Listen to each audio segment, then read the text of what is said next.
Black voters, white voters, any voters in any community ought to expect out of both parties an argument, what's best for me as an individual American voter. Well, and your so to try to argument group people together and say you all are forced to vote for one kind of a candidate, aka Democrats. I hear you, Scott, but you're not quoting my argument. You're quoting someone else's, and it's not about partisanship. You asked the question as to why and how it could undermine black voting strength. If what you say is true, there would have been no reason to dissect Memphis in the way that it was. Please like, subscribe, comment, and share. In today's video, Laura Coates and Scott Jennings clash on Laura Coates Live over voting rights, racial gerrymandering, and Donald Trump's role in Republican redistricting efforts.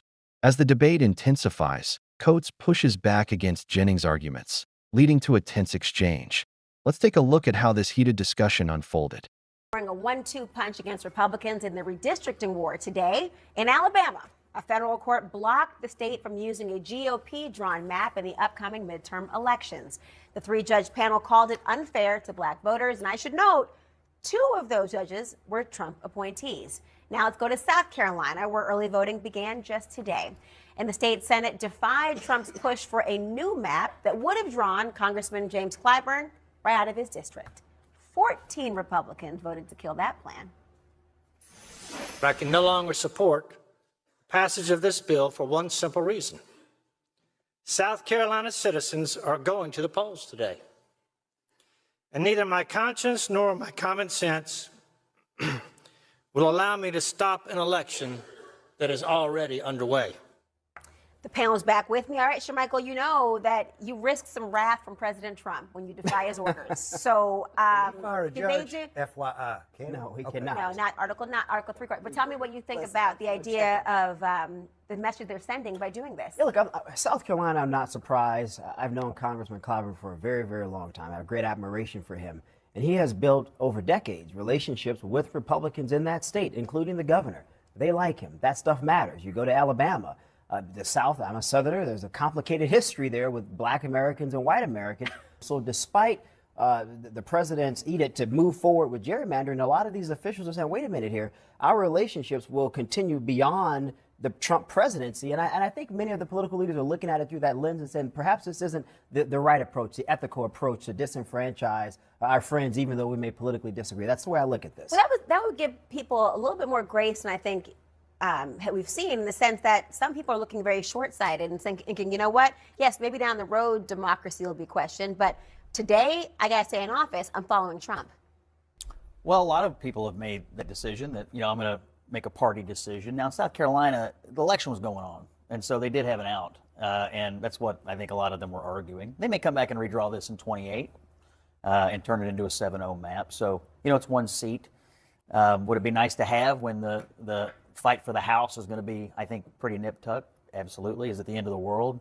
No. Will it catch the president's attention that a bunch of Republican office holders in a state that he won by a bajillion points defied his views? Of and course. What's the consequence of that? Of course it will. Well, what happened in the state of Indiana? Where you had state senators who defied him on what they wanted to do there, and he took out several of them in the Indiana primary. Now, again, the election's going on in South Carolina, so this might get punted down the road, both in terms of dealing with those people and dealing with a new map. But, that's what's going on. But Alabama was interesting, though, Scott. They didn't necessarily, the courts didn't have to rule the way they did. They're uber conservative judges there, and they decided to, nevertheless, I wouldn't say that. In fact, let me read you a part. Let me read a part of this.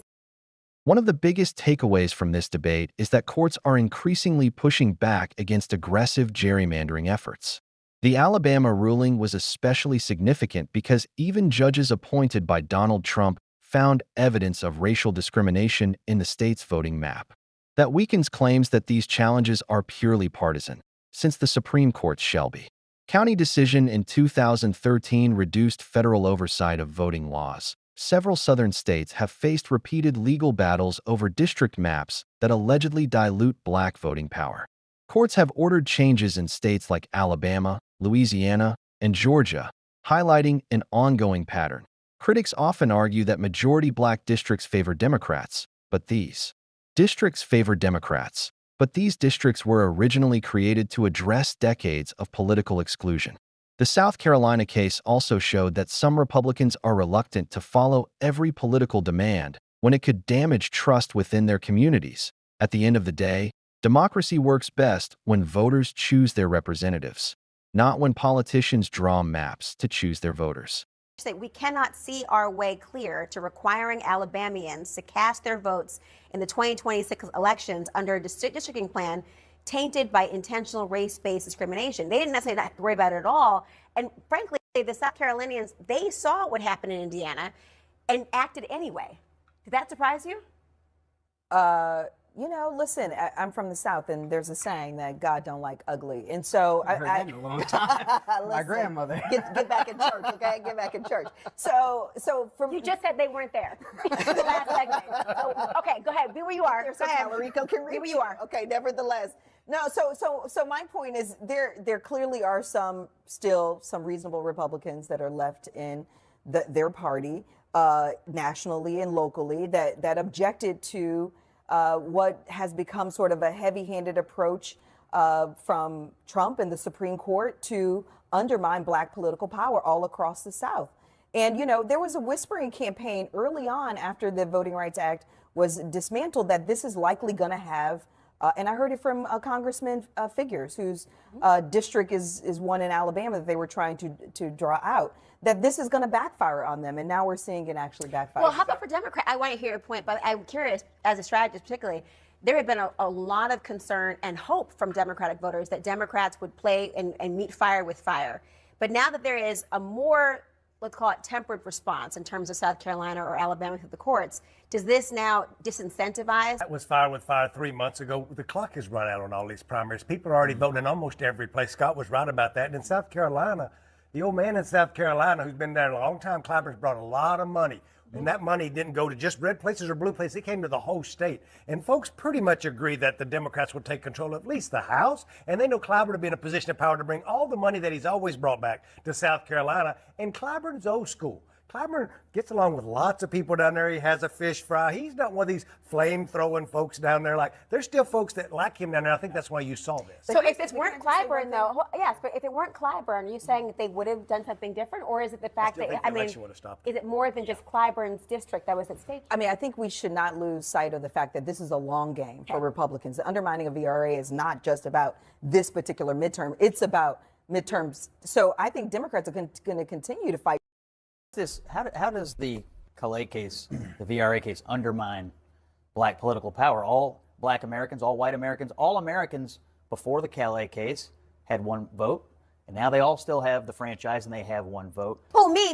Okay, I'm taking the this one. lawyer There you go. on So I was in the voting section of the Civil Rights Division, and I'll tell you, as everyone realizes, that when you dilute the voting power of a particular population, the one person, one vote is essentially a myth. If you tell them that they're going to be separated and can never actually vote for a candidate that they're choosing or have the opportunity to have that candidate elected, that's problematic.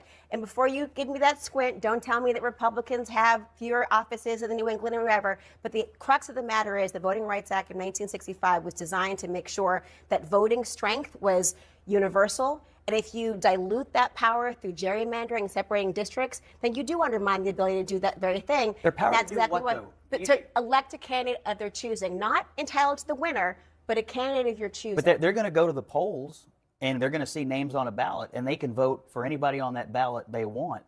To me, the underpinning of your argument is Black political power must be aimed only at one political party. I think the conservative argument here is that Black voters, white voters, any voters in any community ought to expect out of both parties an argument, what's best for me as an individual American voter? Well, and your so to try to argument group people together and is- say you all are forced to vote for one kind of a candidate, aka Yep, Democrats. I hear you, Scott, but you're not quoting my argument. You're quoting someone else's. And it's not about partisanship. You asked the question as to why and how it could undermine Black voting strength.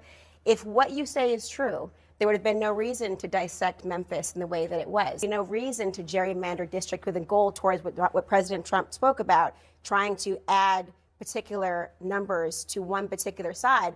I think people universally do want one person, one vote to actually be the case. But with gerrymandering, that can't exist. Stand by. This debate highlights a long-running question in American politics. Does one person, one vote really work when district maps are carefully designed to influence election outcomes? After the 2013 Shelby County decision weakened federal oversight of voting laws, states gained more freedom to redraw district lines without prior approval. That's why voting rights cases have increasingly ended up in court. The Supreme Court's 2023 Allen versus Milligan ruling was a major example. Even with a conservative majority, the court found that Alabama's map likely weakened black voting power. The decision reinforced the idea that discrimination can occur through how districts are drawn, even without explicit language. Supporters of these challenges argue that map design can significantly affect representation. When communities are split across multiple districts, their ability to elect candidates who reflect their interests can be reduced. At its core, the debate isn't about party politics. It's about whether every community has a fair opportunity to make its voice heard, which is one of the central goals of the Voting Rights Act. Are you tired of getting conflicting versions of the same news story? Ground News helps you compare coverage from outlets across the political spectrum so you can see the full picture and make up your own mind.